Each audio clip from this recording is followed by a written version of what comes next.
कहते हैं कालियादेह पैलेस अपनी स्थापत्य कला में काफ़ी प्रचलित था, अगर आज ये पूरी तरह से खंडर में तब्दील हो चुका है। रोशनी भी नहीं है, शायद मेरा कैमरा हार्डली पिक कर पाए।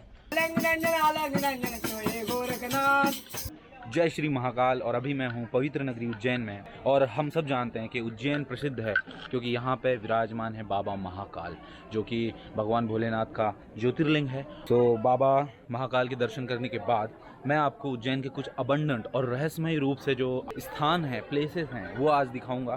तो उसमें सबसे पहले आता है भृतहरि गुफा, जहाँ राजा भृतहरि ने 12 साल तक कठोर तपस्या की थी संत योगी गोरखनाथ के संरक्षण में आके।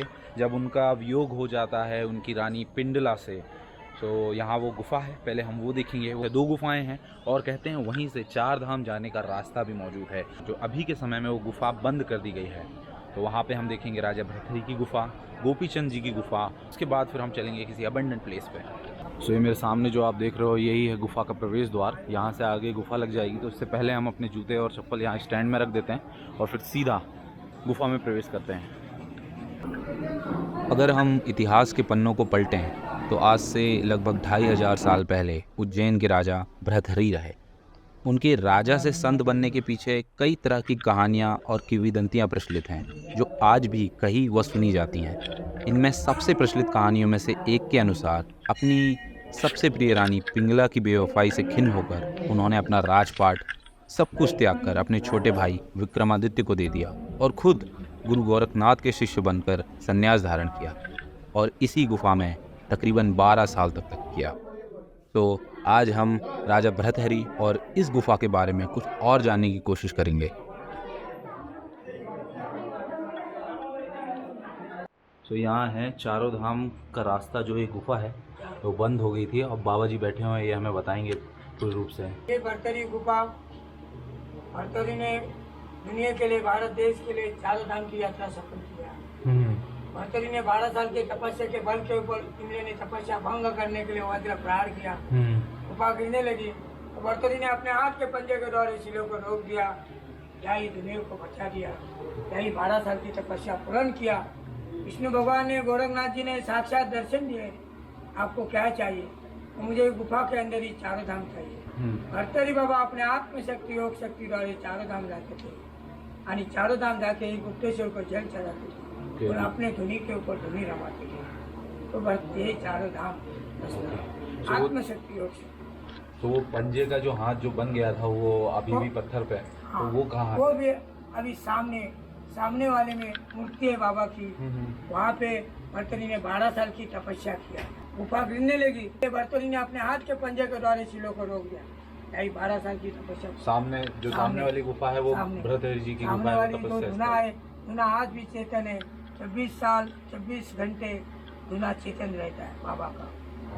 जय आदिनाथ, जय ब्रह्मनाथ, जय गोरखनाथ, जय बालकनाथ, जय भृतहरिनाथ, जय चालकनाथ, अलग निरंजन, अलग निरंजन, जय 4 धाम, जय 4 धाम, जय 4 धाम।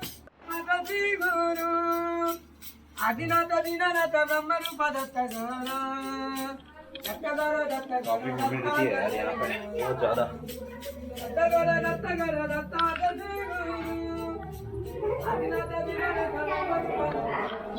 ह्यूमिडिटी काफ़ी है यार, बहुत ज़्यादा ह्यूमिडिटी है यहाँ पे और पूरा पसीना पसीना हो गया हूँ मैं। तो वो हमने देखा, वो था 4 धाम जाने का रास्ता, और ये है राजा भृतहरि की गुफा जहाँ पे इनने तपस्या की थी। और ये हैं राजा भृतहरि या योगी भृतहरि कहें, ये धुनी आज भी उनकी लगी हुई है और यहाँ पे वो तपस्या की थी। यहाँ पे इन्होंने तपस्या की लगभग 12 साल तक। 12 साल की कठोर तपस्या के बाद फिर उन्हें 4 धाम जाने का मौका मिला। तो ये है राजा भृतहरि। गुफा नंबर 2 गोपीचंद, काफ़ी सक्रिय है और जाने का रास्ता भी नहीं है। काफ़ी सक्रिय जगह है और जाने का रास्ता भी बहुत कम है। तो ये है बाबा जी। जय श्री महाकाल।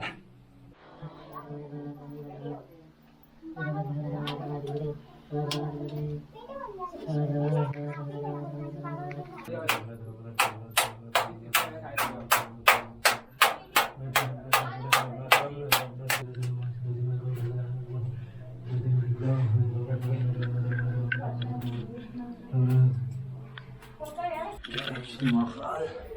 तो ये थी गुफा।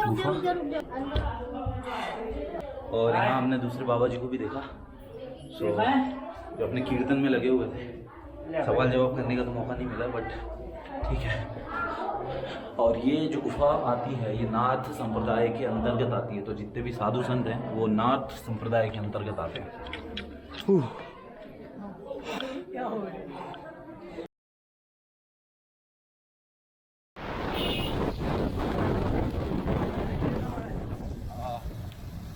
बारिश भी लग रही है।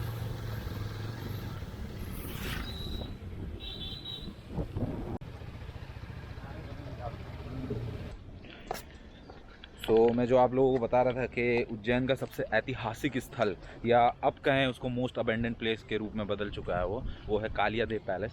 तो यही है, अंदर चलते हैं हम और देखते हैं, और इसकी हिस्ट्री आपको बताता हूँ मैं कि किस तरह से ये पैलेस बना।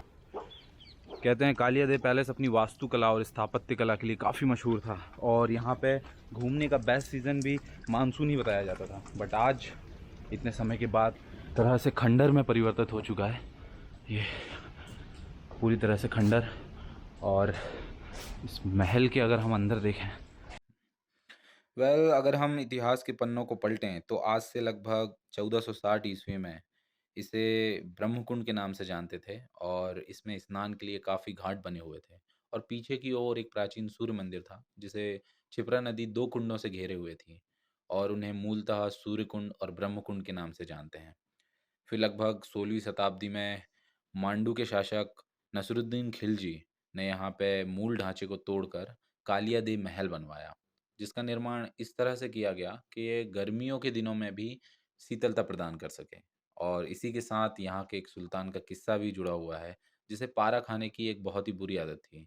इसलिए वह अपने शरीर को ठंडा बनाए रखने के लिए यहाँ के कुंडों में घंटों डूबा रहता था।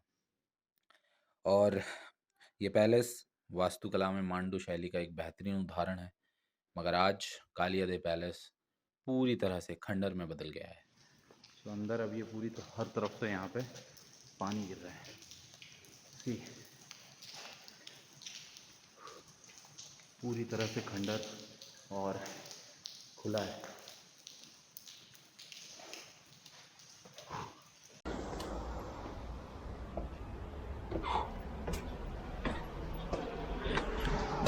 तो ये लगा हुआ है महल के पीछे की ओर क्षिप्रा का तट, जो कि महल को दोनों तरफ से घेरती है क्षिप्रा नदी।